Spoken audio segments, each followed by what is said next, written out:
Okay, we got a 1997 Dodge Dakota with a 5.2 liter. And what this thing is doing is it'll run fine for about 15 minutes till it warms up good. And then when you put in gear, it'll die, whether it's reverse or drive, or whether you're in park or neutral, going into reverse or drive, it'll stall on you. But if you keep your foot on the gas just a little bit, maybe like an extra couple RPMs, 100 RPMs, it won't die. And then the other thing it'll do is, and it won't die while you're driving it, unless you're letting off the gas and come to a stop sign, then it'll stall on you. But then it'll fire right back up. But like I said, driving around and stuff, as long as you don't get really slow when you come to a stop sign, it won't stall. And what it ended up being is the crank sensor, so I'll show you here. I got right back here. Okay, kind of receiver right there. I've got the crank sensor back probed on the signal wire. And then I also have an amp clamp on the coil right down here. And I'll show you what it's doing here. So let's get it fired up.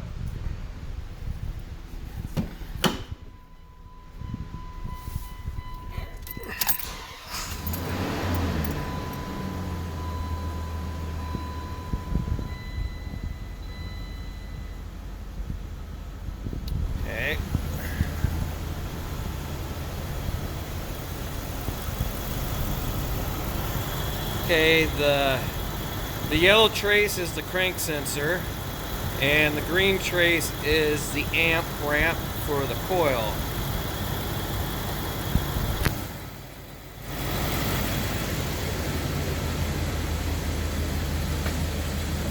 Okay, so now let's put her into gear, go in reverse. And she's fine. I've been letting it sit for a little bit, so it's probably going to take a few minutes to do it here. So I'll come back here when it's doing it. Okay, let's put her into gear here. And you see, there she goes.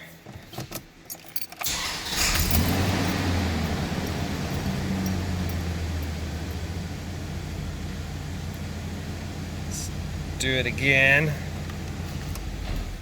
and there she goes.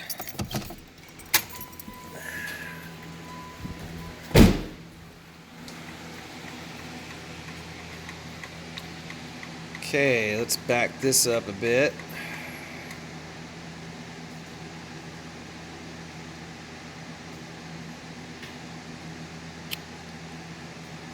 Okay.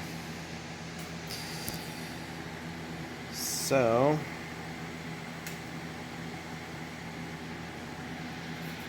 okay, this was running all right.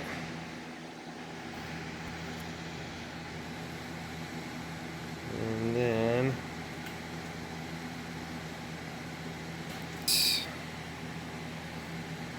looks like right here is where I put it into gear. That's looking like it's starting. Yeah, see, we're missing right here.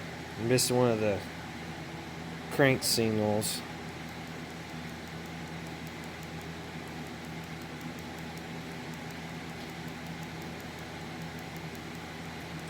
And then you'll see it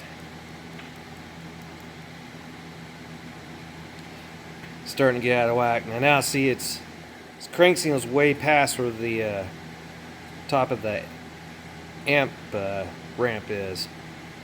And then it's there, now it's way over here. We're missing another one here.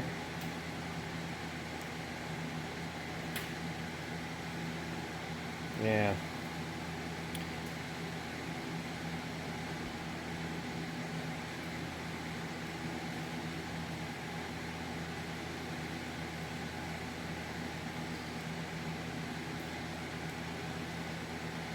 Yeah, then look at that one.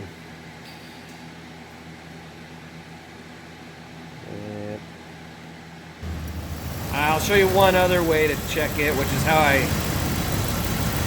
definitely figured out what it was before I started using a lap scope. I'll show you that here in a minute.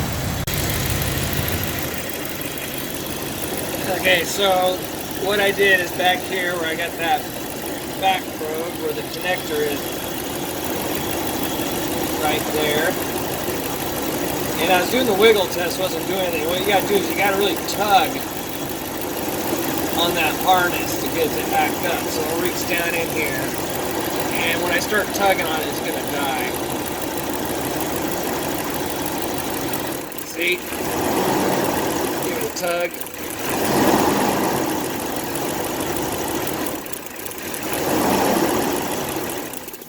Yep, there she goes. Okay, so now we're going to change out the crank sensor. Okay, I got the wheel off, and now we are going to pull these retainers out. And they're kind of almost like a plastic rivet, so you're going to break them when you get them out. So you're going to have to replace them with, I would just use what they call one of those Christmas tree retainers. In fact, I'll show you one in a minute.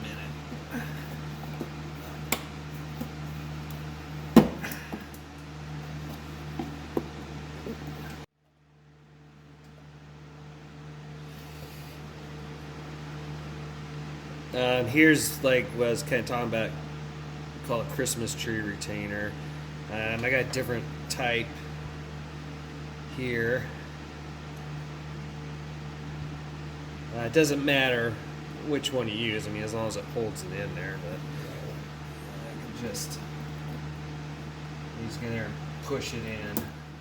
Same thing with this. Put that in and then push that in, and then that'll spread it out and hold it in. Either one will work.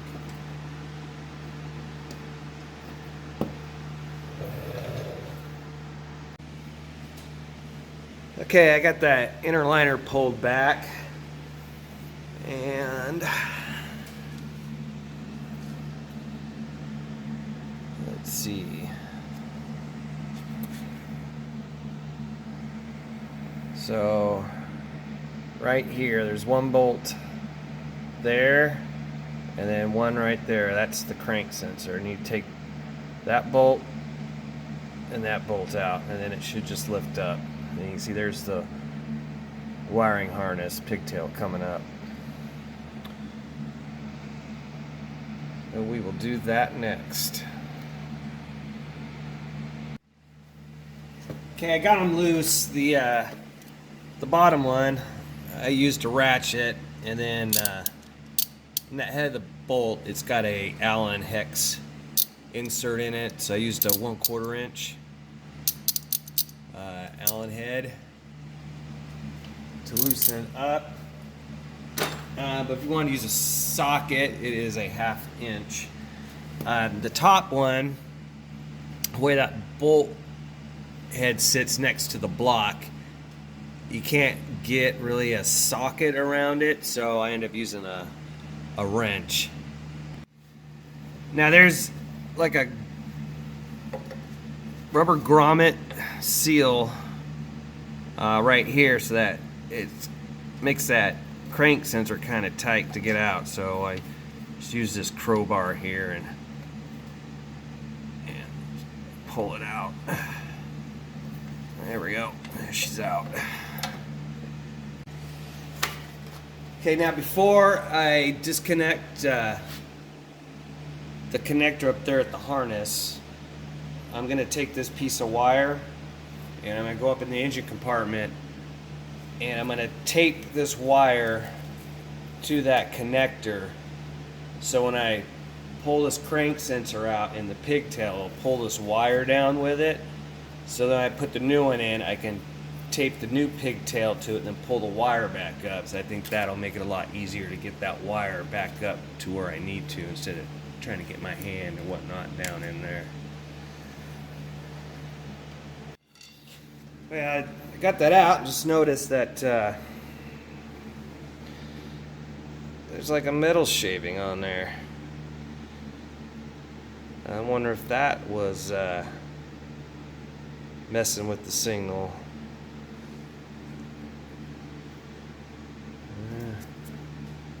I don't know, but since I got the new one, I'm gonna put it in anyways. I'm not gonna put this back in and have it mess up again. No.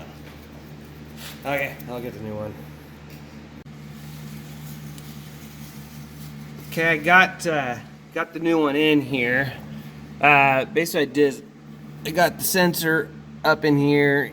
I kind of pushed that line back, then went up and pulled the wire a little bit, then pushed it back, and then went up and pulled the wire till I got it up and I've got it plugged in.